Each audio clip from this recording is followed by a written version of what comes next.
On behalf of the Board of Trustees at Akron Community Foundation and staff, we welcome you to this webinar session on our proactive grant making. We are greatly excited to begin a new phase of our proactive grant making, more formal in structure and an actual proactive approach to system change that our CEO, John Paturis, has been talking about basically since he began his tenure. So we're pleased and excited that as he looks towards his retirement, it's something that he can claim has been accomplished, and he's very proud of that.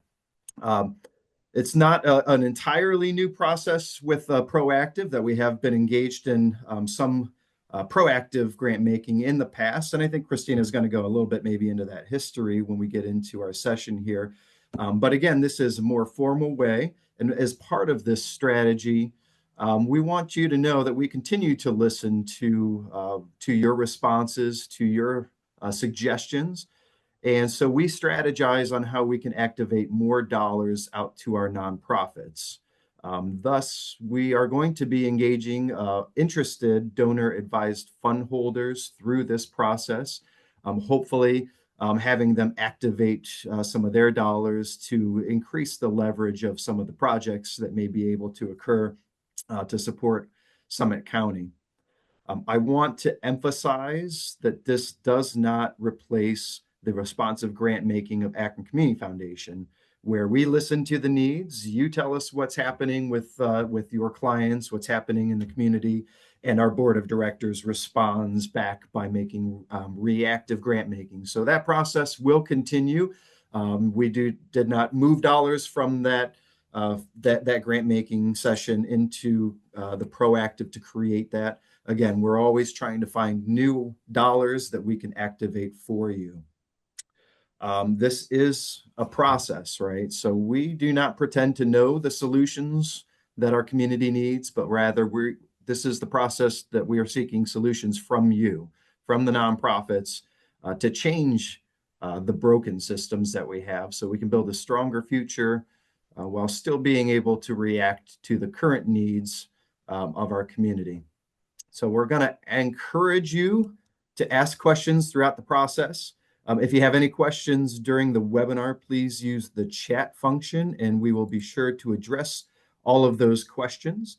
And without further ado, I am going to turn it over to my colleague, Dr. Cristina Gonzalez Alcala, who will go over the proactive process. And again, we'll be here throughout to answer your questions. So thanks for joining us, and we look forward to hearing some of the opportunities that you're going to present to us. Thank you, Brian. And again, welcome to everyone. I am Cristina Gonzalez Alcala, the Director of Community Investment, and I'm pleased to be having this webinar with you all to share what we cooked and how to eat it. All right. Top of the morning to everyone. And we are a camera off friendly environment, so no need to be on camera if you need to be off camera. I do recommend, if we're going to be engaging, though, to have it on so I can see you, but no need at all. I'm going to jump right into it. We're going to share a little bit about how we came with this proactive grant making evolved strategy, if you will, and obviously leave plenty of time at the end for you guys to bring your questions and we can answer those live. I am a little bit under the weather, so if I start dying, Mariana and Brian are on cue to start to substitute for me and get these things going. All right, so here's a little bit of the agenda. We're going to share with you the purpose of the proactive grant making, share grant making priorities and key themes, appreciative inquiry summit, highlights the funding models and what we're looking for in proposals, and like I shared, the Q&A at the end. So what is proactive grant making, right? It is an approach to identify and address critical community needs before they become crises by setting intentional and forward-thinking priorities. It is based on comprehensive assessments and direct community feedback, ensuring that the solutions reflect real community needs and insights. It also encourages partnerships among nonprofits, government, businesses, and community leaders to create those shared solutions and maximize the resources. And it seeks to fund initiatives that tackle root causes while also strengthening systems for sustainable impact. For us, developing our reimagined proactive grant making approach, what we did is we utilized evidence from our community needs assessment, focus groups, and a community-wide appreciative inquiry summit. From the community needs assessment, which was an analysis from interviews, focus groups, and surveys with nonprofit leaders and community members, it revealed that housing, mental health, and public safety were the primary areas of concern for our community in Summit County. The Appreciative Inquiry Summit was a strengths-based approach to collaborative design that fosters innovation and sustainable change in complex systems by building on existing successes, right? So we appreciate what is already working, and we focus on the 90% of the things that are going well rather than talking about the 10% that don't go well. 160 community leaders joined us. Many of you are here on this call. We thank you for that time that you took to share your brain power and expertise and build on this. And we also had students that came in and collaborated with us to design these innovations, which we are now calling themes, for how to address the identified community needs of public health, public housing, mental health, and safety. So the themes that emerged were trusted connections, youth engagement, affordable housing, and community stewardship. So let me break down these themes. For trusted connections, these were projects that promote opportunities for the community to build reliable and knowledgeable support systems through accessible and welcoming spaces that prioritize voices with lived experience and also include community members or non-traditional partners. So an example of this would be a program that involves community members, individuals with lived experiences, and safety forces like fire and police to promote meaningful neighborhood connections. Right, so kind of like your trusted messengers also. Youth engagement. This is a high quality, engaging, and tailored youth programs and/or spaces that provide program participants with access to strong mentorship networks in out-of-school hours. Sorry for the double period there. An example there is collaborative hubs for comprehensive youth development located within walking distance and like familiar community spaces.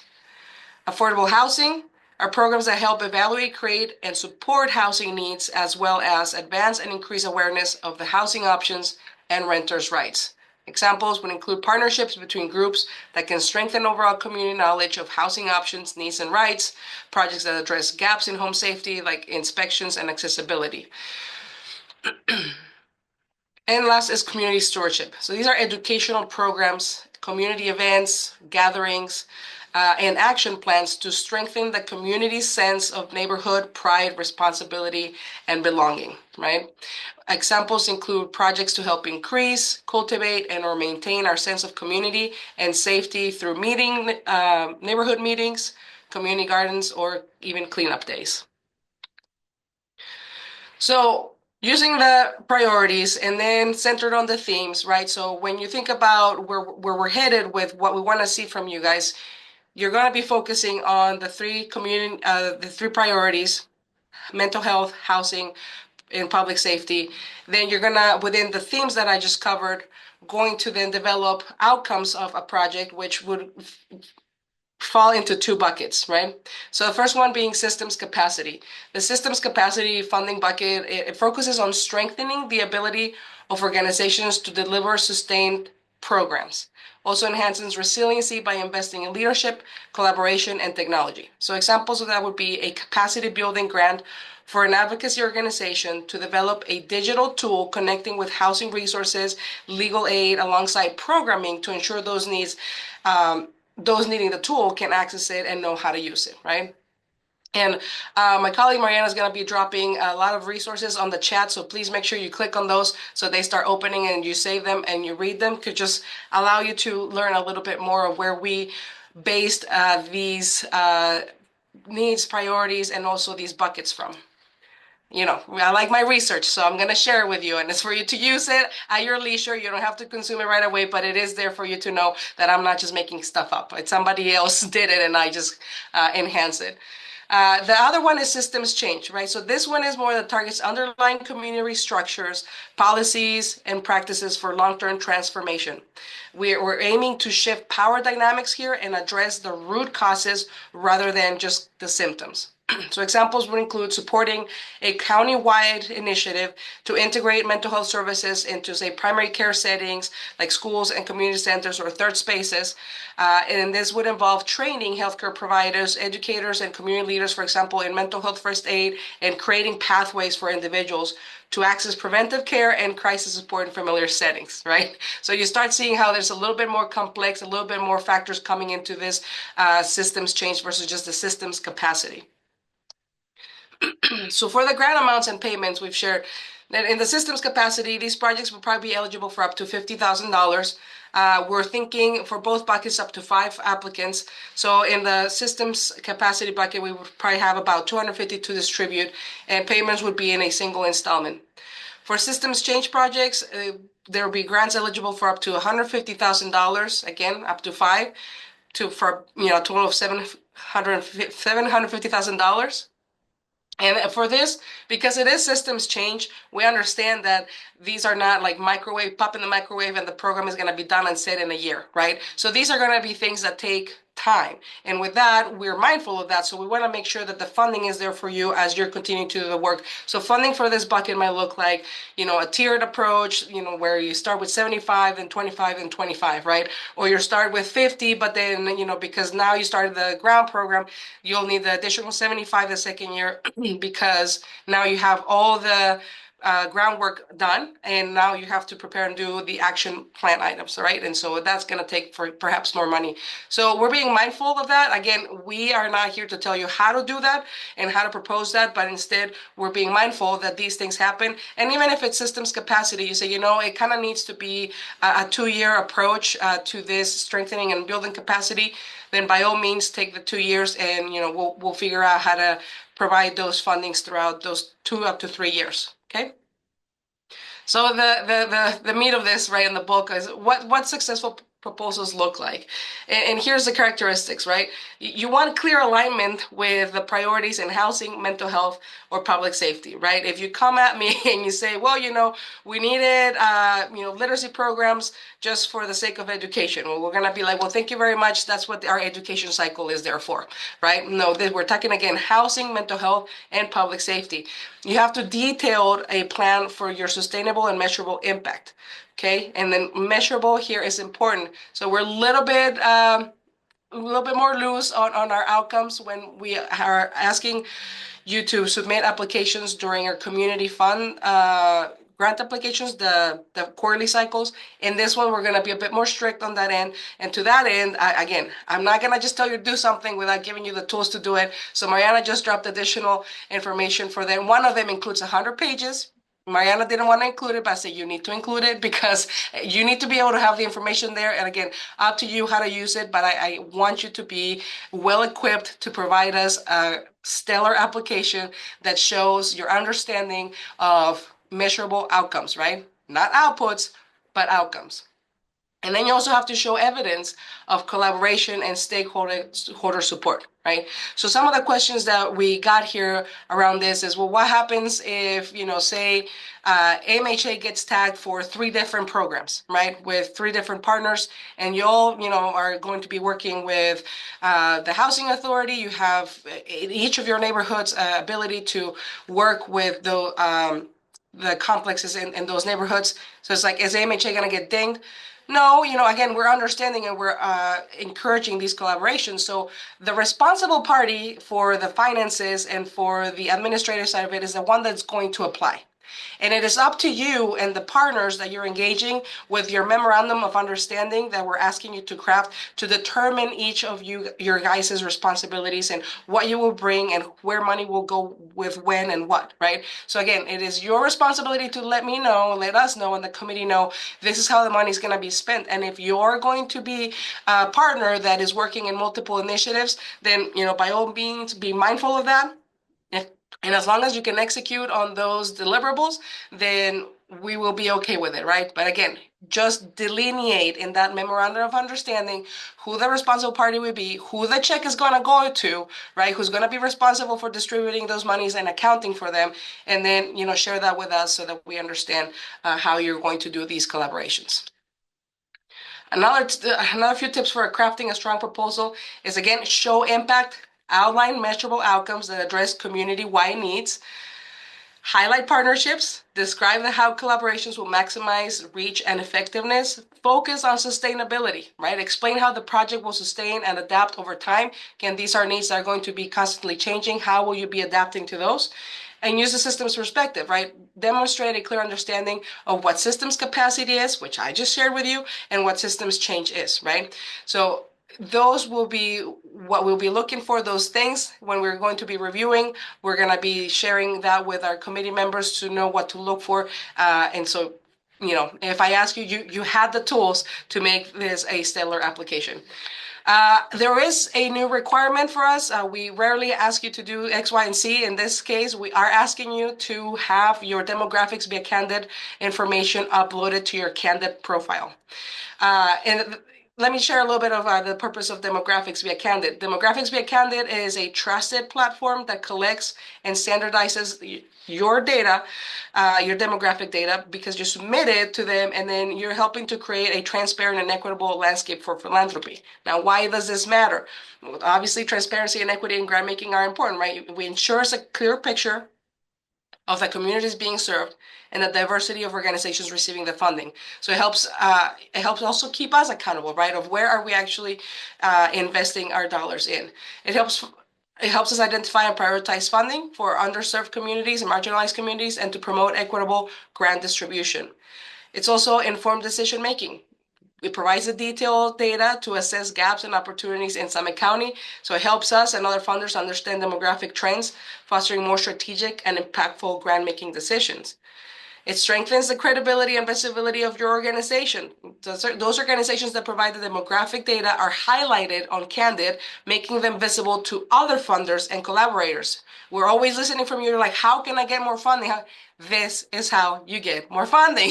And it's a very simple one, right? So remember, I don't make you do things just to make you do things. I make you do things that are going to be good for you in the long run. So this is going to help with giving you more visibility in terms of Candid. Candid shares this data. We've learned that only those with the silver seal are the ones that appear in like these APIs that they have with other donor advised fund holders that are not, the ACF ones, like you're more of the financial institutions. They have systems where somebody that has a donor advised fund in a financial institution can just go to Candid and see who they want to donate to from their donor advised fund, right? So again, this is an easy way for you to appear in things like, oh, I'm interested in arts and culture. Well, if you have your Candid profile updated, you would probably be one of the ones showing up for them, especially depending if they're in the geographic region. So again, this is to help you more than, to help us, but it helps everybody. It And also also, builds, Christina, go I'm going ahead. to add as well with your candid profile. If you are an organization that is less than $1 million in annual operations, and you can make your profile, if you can reach the gold standard, then you have free access to the foundation directory. So that normally would cost an organization up to $700. If again, you are an organization of $1 million or less, and you reach the gold standard, which is very easy to do. It's just basic, it's putting some basic information about your organization and your board. You will have free access to the foundation directory, in which you can search any grant that's been given in the United States within the past year. So again, if you're looking for additional people that provide funding and grants, it's an easy way for you to claim your profile, get the silver standard by getting your demographics on there, but also go a little bit further to get that gold standard, and you have that free access so you can sit in your living room or at the office and search for other funders that might support causes that are within your mission. Thanks, Brian. So again, it's just about building trust and alignment with funders and people who want to be charitable and prioritize diversity, equity, inclusion in their giving as well. And lastly, it enhances community accountability. Again, so collecting demographic data allows us to hold ourselves accountable in fulfilling our commitment to be an inclusive and community-centered funding organization. It also reinforces our commitment to addressing the unique needs of diverse populations within Summit County. All right, so the timeline, which you all have also, again, is November 1st. I'm glad I had a typo and made you guys look on that email. November 1st is when the applications will open. They close, as usual, we give you about a month to apply, so they close December 1st. And then from December 16th through about January 8th, the team is going to be taking time to review those applications. As an applicant, you can expect an invitation to a virtual video meeting to discuss the project, aka our site visits. And depending on the nature of your project, it might require an in-person meeting.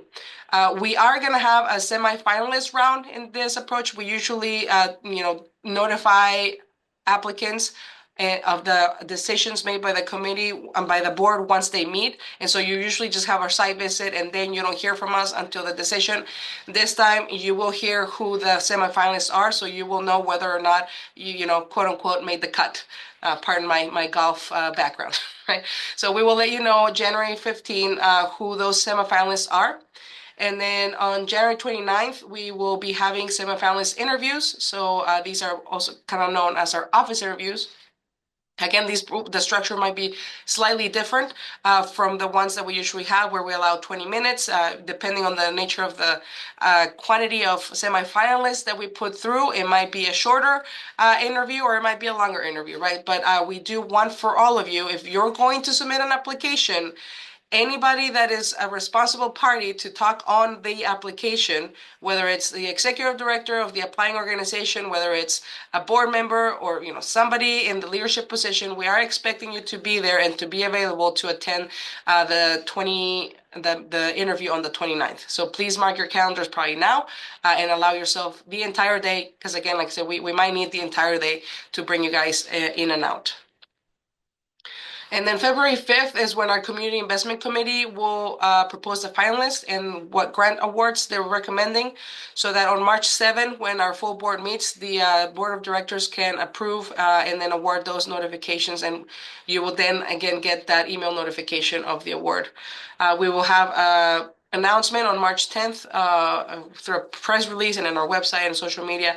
We will be including it also on our foundation's e-news and magazine to just notify everybody of who was awarded those grants. Okay, that's it for me. So bringing your questions. I know I have a couple of the registrations, and main one here, and I'm gonna stop sharing so we can engage more one-on-one. If you apply for the Proactive grant, this does not preclude you from receiving or applying to our other quarterly cycle grants, right? So if you're already an education grantee, you can apply for Proactive grant making. If you received capital and you're a civic affairs grantee, you can apply for Proactive grant making, right? So this is really truly open for anyone to apply, and it will not affect your applications in the quarterly cycles. Anything else? Christina, one thing that I also wanted to note, as you work in our software, and you're working on your application, when the application period opens, there is a collaborate feature, so that if you are the grant writer, you're going to be the one that's responsible for filling in all of the information.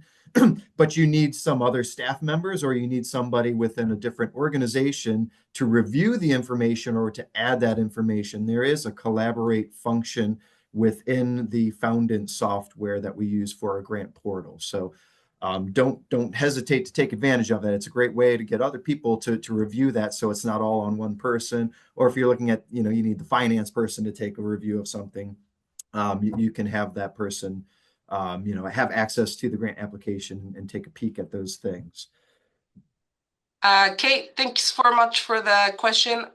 For this one, we are going to go with, so the question is, can an organization submit an application for one or more of the funding buckets, right? The systems capacity and the systems change. We need you to only apply for one of those buckets.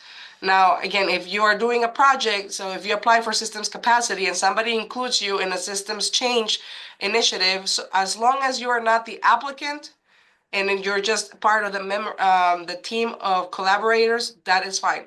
But we do not want to see a hope and healing application on systems capacity, hope and healing application for systems change, right? So only one application per organization is still what we're looking for.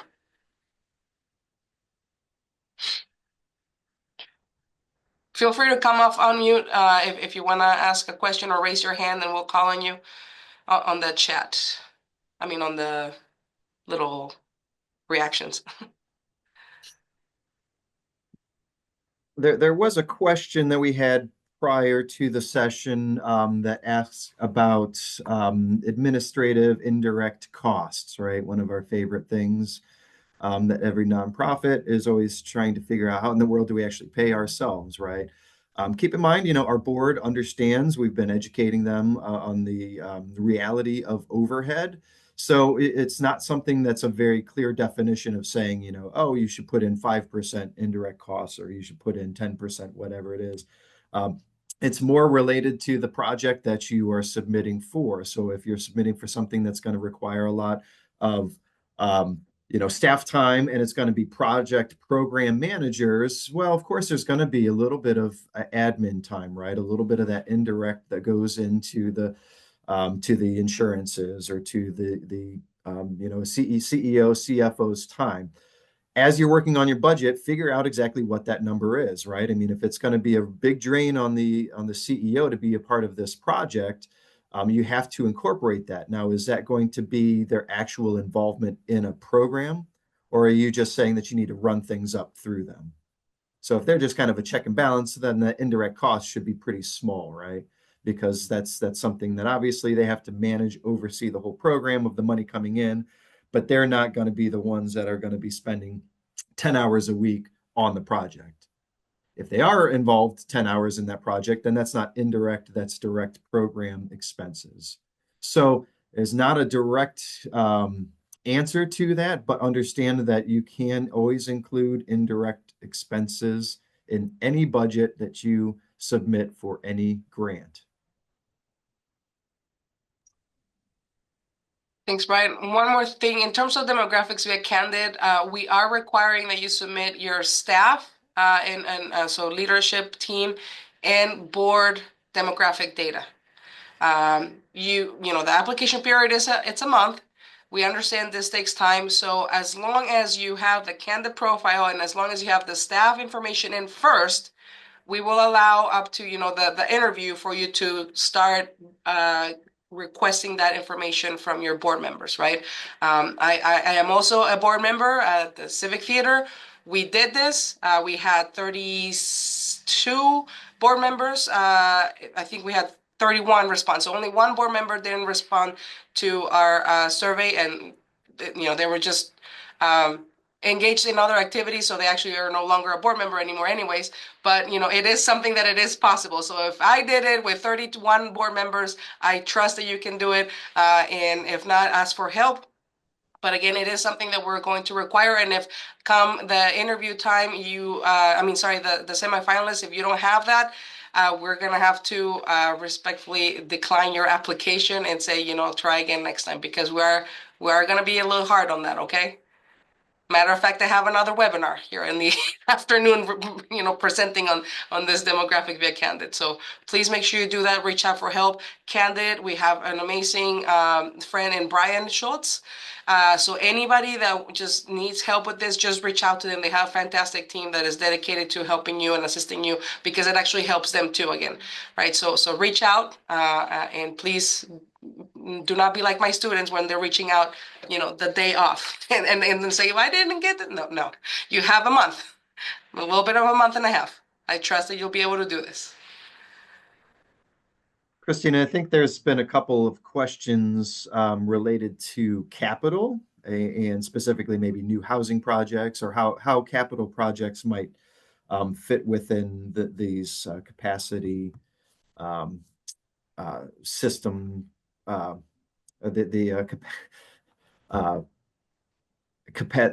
the system's capacity. I'll get it out there eventually. Do you want to talk maybe a little bit about how capital may or may not really fit in for these? Yeah, all right. So we want you to be mindful that, of course, this is not this is proactive grant dollars. We're trying to bring systems capacity and systems change. So if you're gonna tell me that chairs are needed, right? I need you to really make a compelling case for why chairs are needed for you to change a system or for you to be able to enhance the capacity.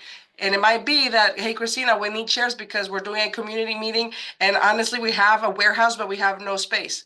All right. Now, do you need to buy 100 chairs? Maybe you just need to rent 100 chairs one day, right? So just be mindful of the type of things that you request. Again, this is not to change your HVAC system. This is not to, change the carpet, to do the basement, weatherize it. Be mindful. These are community dollars. Use them in a very responsible manner, right? So we did add technology in one of the examples.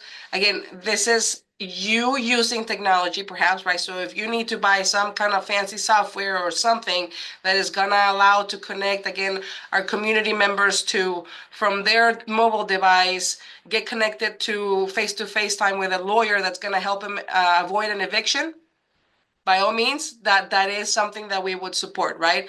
It's probably not something that we would support on a regular community fund grant, but it is something that, again, if you need this and there's a compelling case for why this needs to be part of the process, then yes, we will take it into consideration. But again, be mindful. Be mindful of what those are, and if there's always any time for you to question it, just call us, and we'll be able to provide you with suggestions on how to approach that or whether or not we believe it's a valid request.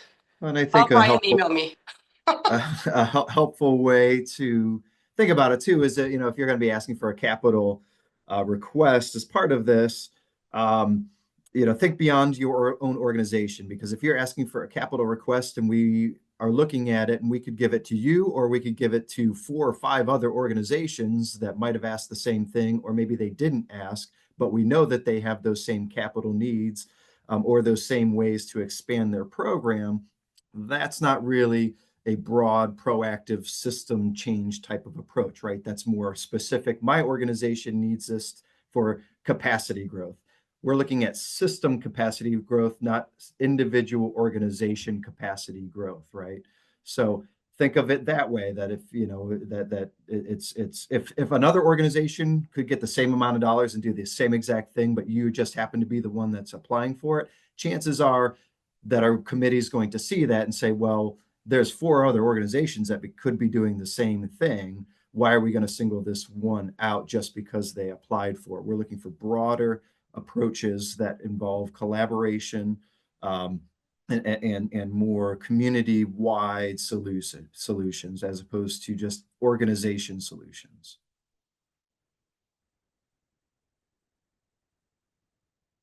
Christina, everybody's being really shy, or you just answered all of their questions and they're I'm that already good. thinking about the projects that they're going to submit and sending out emails to their fellow nonprofit leaders.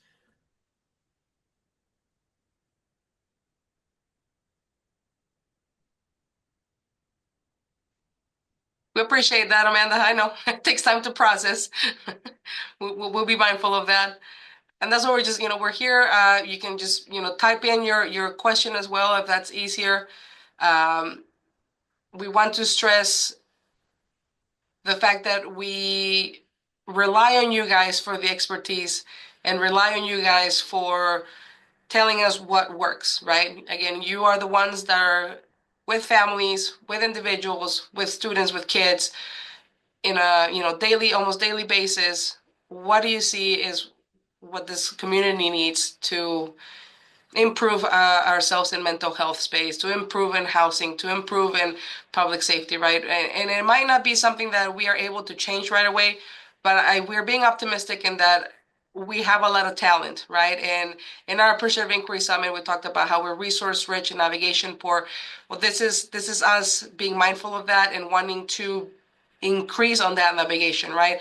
To elevate lived experiences, and to partner in ways that you haven't done so yet because maybe you don't have enough people to do that, right? Maybe you don't have enough money to do that. So this is the opportunity for you to do that on when, if we had an additional person, we could be doing this, right? Of course, always be mindful when it comes to, I was sharing with one of you guys, be mindful that when you're providing or requesting grant for additional capacity, again, there is that sustainability piece. How will this capacity growth continue to be sustained after the influx of dollars that we're going to give you, right? We are planning on this being a continuous cycle, not a annual one, but perhaps like our capital cycle, like every 2 or every 3 years, and involve the community as we did before we did this right now, right? So it'll kind of be cyclical as well.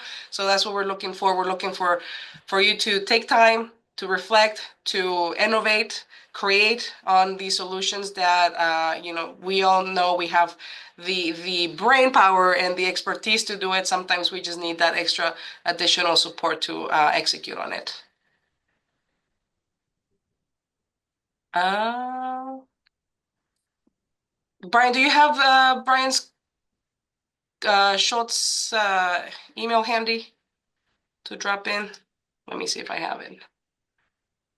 So, I will in just a second. any other questions? And all questions are good questions because you're thinking it and somebody else is thinking it but not saying it. So do ask away while I get Brian's info.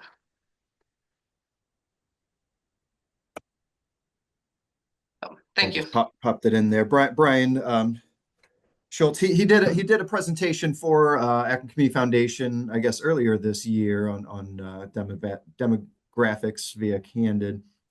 And so he is actually Cleveland based. They are, of course, a national organization. This is the GuideStar, right? So just for anybody that might not be familiar when we're saying Candid profile, it's the updated way of saying your GuideStar profile. So when people are looking, and again, increasingly more and more donors on their own are being savvy, and so they're looking up that information, as well as, of course, funders are going. It's through Candid, and Brian's fantastic help. If you have any questions on the process, you can reach out to him and tell him that ACF sent you along, and he'll stop whatever he's doing and answer your questions, I'm sure. So for the candidate profile, again, Mariana, help me out, but I believe what we want again is staff information, and then we also require your board information. So please have staff one ready. I mean, again, that's your staff, so that should be pretty easy to handle or fairly less complex than asking your board members who you might have to send the survey out. We sent out the survey through Google Forms, and that's how they responded to us. And we had a consultant that was helping us send those emails. And by That is we, I mean correct. the Civic. Thanks, Maria. Yes. Yeah, that is correct. And your staff also includes your senior staff. So not just your employees. Thank you, Teresa. Great question.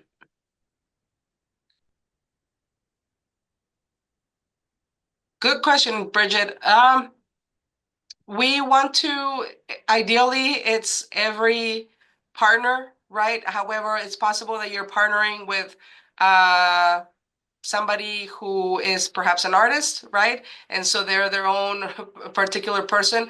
At that point, then if they're not a registered 501c3 and instead are perhaps using you as a fiscal sponsor or you're acting as fiscal sponsor for that project, then no, we won't need that partner's information.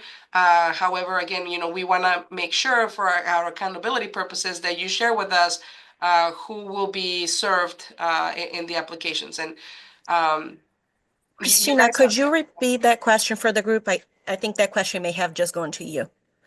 Okay, so the question is, in the candidate profile, does the partner that is applying need to just have the one that has the demographics via candidate information in there, or is it everybody else?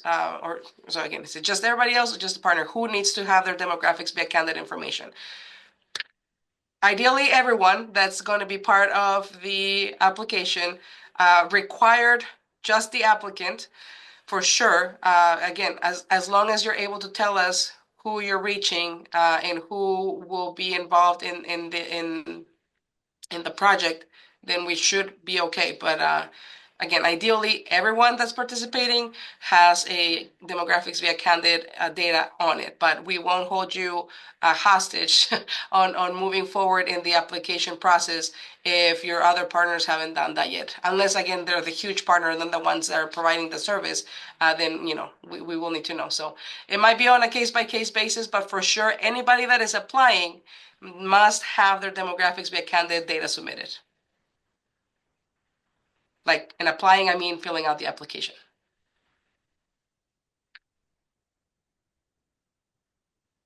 Yes, Leanne, can the project eventually become an earned revenue stream for the nonprofit to help with sustainability? Absolutely, right? We love to do that kind of funding where you started something and then you're able to bring in revenue from the project that you did. Of course, being mindful that if it's something that you are then you were offering for free and now you're asking for like a paid membership or you're asking for paid services, then I would say, at least within Summit County, be mindful of that, right? You can always charge partners outside of Summit County, but be mindful of the services that you're providing to our community, because we do, again, want to make sure that there's accessibility to the services being provided. So if it's something that's more complex in terms of you developed a program, you developed curriculum, and somebody's paying you to use it, by all means, go for it.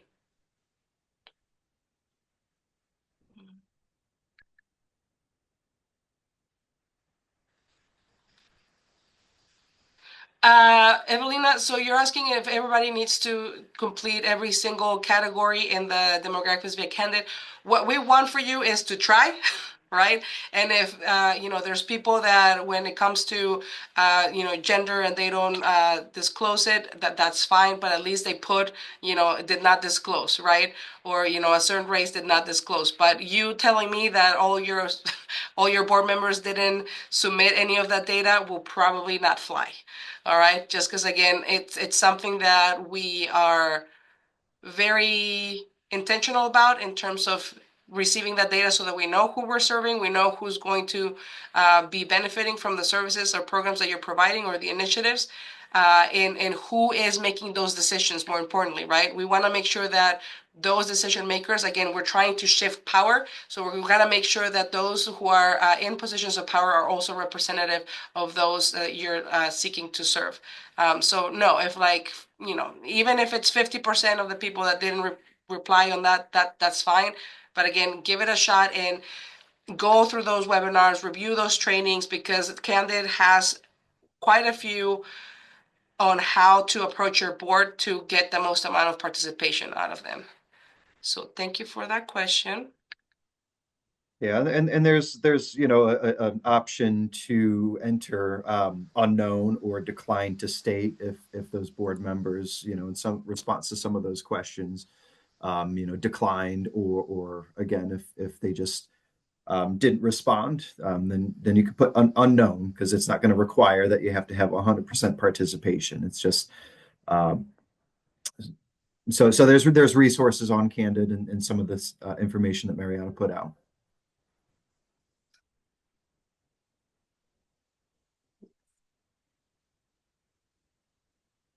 And again, if you also, Bridget put herself out there with Akron Parks Collaborative.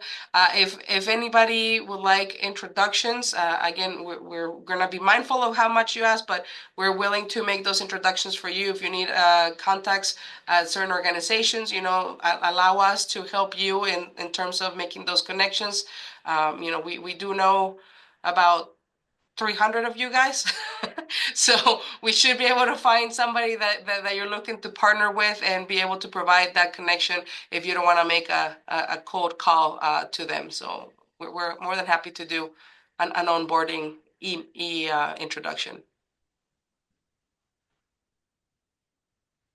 And again, to the demographics via Candid, even Candid has noted how everybody is so out of, so about 90% of the board members or senior staff respond to race, right? And then all of a sudden, or to gender. And then when it comes to race, there's probably like a drop off to 85%. And then when it comes to sexual orientation, it drops to like 60. And then when it comes to disability, it like drops to like 35% of the people complete that, right? So we again, we are mindful of the trends. However, we still want you to go through the exercise because that'll prepare you. That'll help you continue in the work that you're doing while also helping prepare the board and making them more intentional on their service, right? We also talk about board engagement. These are opportunities that we're maybe a little bit forcing you on that one, but again, it's all for the good of your organization and our community. All right, we schedule you guys for 15 more minutes. I'm gonna give you 3 more minutes to come up with questions.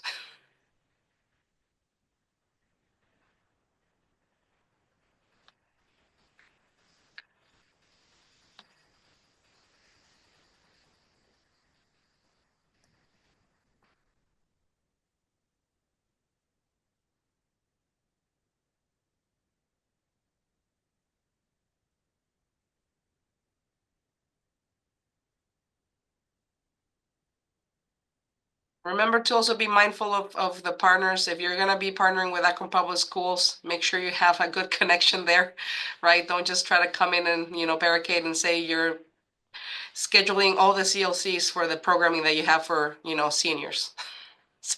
Like, It's probably one of the biggest issues that we see, right, Christina, is when we see new applicants come in for regular grant cycles and they say, we hope to work with Akron Public Schools.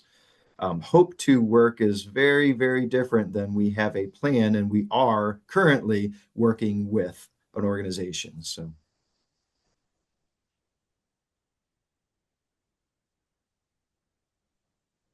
we do not need to approve the MOU before you submit an application. The MOU we will review during the application process. And in our review process, if we see that there's something a little sussy, fishy, as the kids say these days, then we will contact you and be like, is this for real? Did you all actually partner in and you all have the signatures? And, we will address that during the site visits. But no need for us to pre-approve an MOU before you apply. We're excited again to partner with you guys to do this for the community and with the community.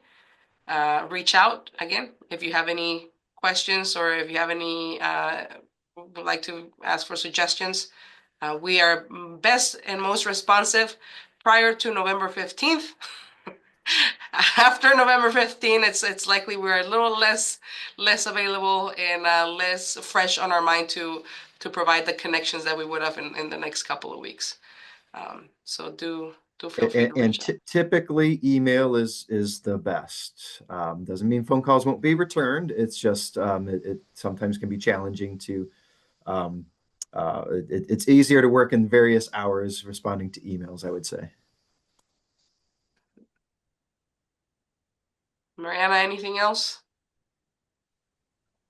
I think this covers it. And also we have Kim Knott, who is a part of our team. She's included in the webinar today. If you have any administrative questions or questions related to Foundant logging in, she's a great person to reach out to, ask questions. Of course, you can reach out to all of us, but Kim is really our expert in Foundant. So if you have questions, definitely reach out to her.